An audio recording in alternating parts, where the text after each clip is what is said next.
Hello students, ये question पूछा गया था गेट 2015 के एग्जाम में 2 मार्क्स के लिए। तो मैं एक बार स्टेटमेंट पढ़ता हूं, then we are going to solve it. Consider a typical disk that rotates at 15,000 rotations per minute, that is RPM, and has a transfer rate of 50 multiplied by 10 raised to the power 6 bytes per second. If the average seek time of the disk is twice the average rotational delay and the controller's transfer time is 10 times the disk transfer time, the average time in milliseconds to read or write a 512 byte sector of the disk is. Okay, so यहाँ पे आपने ढूंढना है कि एक sector को transfer करने में कितना टाइम लगेगा। सेक्टर गिवन है 5112 बाइट्स का। अब अगर ट्रांसफर रेट ये है, यानी कि एक सेकंड में इतने बाइट्स ट्रांसफर किए जा सकते हैं, तो 5112 बाइट्स के लिए ट्रांसफर टाइम कितना होगा। ओके, पहले हम डेटा ट्रांसफर टाइम ढूंढते हैं, then we'll add these delays. So you are given that 50 multiplied by 10 raised to the power 6 bytes take 1 second. Okay, तो 512 बाइट्स को कितना टाइम लगेगा। This will be 1 divided by 50 into 10 raised to the power 6 multiplied by 512, these many seconds.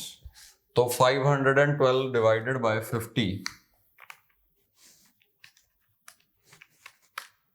is 10.24. 10.24 divided by 10 raised to the power 6 seconds.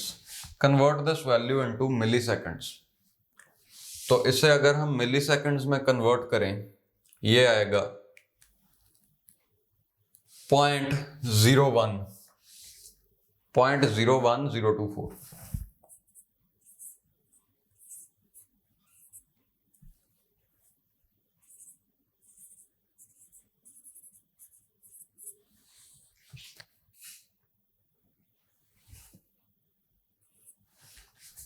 These many milliseconds, यानी कि actually जो data transfer होगा वो इतने time में हो जाएगा, बट इस डाटा को ट्रांसफर करने से पहले कुछ डिलेज होंगे, यानी कि रोटेशनल डिले और सीक टाइम, मींस हेड को प्रॉपर पोजीशन में आने के लिए कुछ टाइम लगेगा। वो सब हम इसमें ऐड करेंगे। Okay, let's just copy this value here. तो डाटा ट्रांसफर टाइम हमने निकाल लिया 0.01024।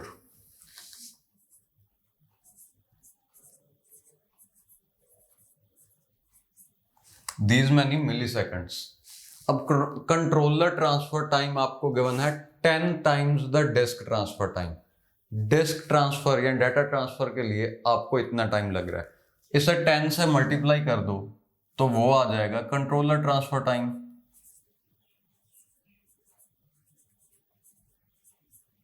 Okay, next we require average rotational delay और average seek time.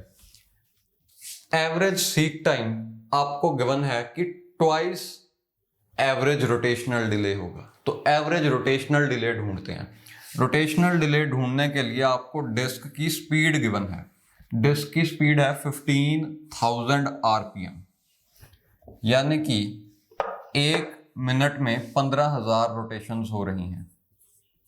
15,000 rotations take 1 minute. अब हमें सब कुछ मिली सेकेंड्स में चाहिए, यानी कि सबसे पहले इस मिनट को कन्वर्ट करो सेकेंड्स में, ये आ जाएगा 60 सेकेंड्स। अब ढूंढते हैं कि एक रोटेशन के लिए कितना टाइम लगेगा। 1 rotation is going to take 60 divided by 15,000 seconds, तो ये होगा 0.4 upon 100. This is 0.4 divided by 100 seconds. अब हमें ये डिले भी मिली सेकेंड्स में चाहिए, तो इसे हम लिख सकते हैं 40 upon 1000, जो आ जाएगा सॉरी 4/1000 जो कि आ जाएगा 4 मिली सेकेंड्स। ओके,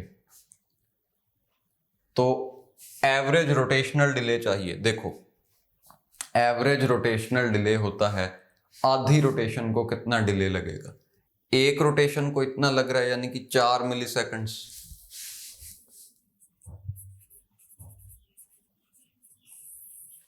आधी रोटेशन को लगेगा, हाफ रोटेशन रिक्वायर्स 2 मिली सेकेंड्स।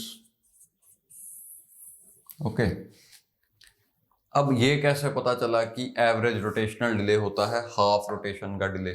देखो दो एक्सट्रीम केसेस हैं। एक केस तो है कि आपको कोई भी रोटेशनल डिले नहीं चाहिए यानी कि जीरो।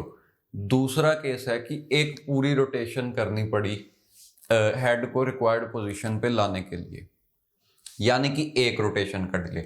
तो एवरेज केस क्या होगा? आधी रोटेशन। ओके, तो आपका रोटेशनल डिले कैलकुलेट किया हमने 2 मिली सेकेंड। एवरेज सीक टाइम है ट्वाइस द रोटेशनल डिले यानी कि ये होगा 4 मिली सेकेंड।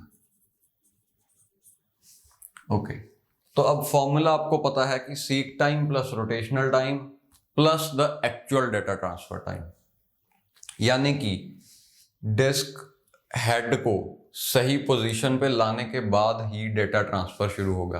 तो सही पोजीशन में लाने में इतना टाइम लग जाता है। ओके, नाउ यू सी कि यहाँ पे कंट्रोलर की भी बात की है। डिस्क स्ट्रक्चर पढ़ते वक्त हमने कंट्रोलर के बारे में जाना था, यानी कि एक हार्डवेयर जिसका नाम होता है कंट्रोलर और डिस्क कंट्रोलर, उसका डिले तब हमने देखा था कि वो हम नेग्लेक्ट कर देते हैं, जीरो मान लेते हैं। बट यहाँ पे डिस्क कंट्रोलर टाइम भी गिवन है, तो इसमें हम कंट्रोलर डिले भी ऐड करेंगे।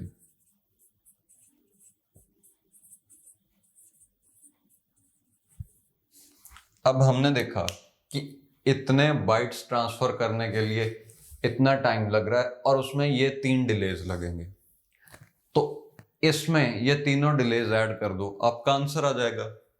यानी कि 4 + 2 6 milliseconds plus these two values, वो होगा 6.0 + 1 is 1, then 1 + 0 is again 1, 0 + 2 is 2, then you have 2 + 4 which is 6 and then 4। तो ये आ जाएगा आपका आंसर इतने मिली सेकेंड्स। टोटल जो टाइम लगेगा वो होगा 6.11264 मिली सेकेंड्स। ओके।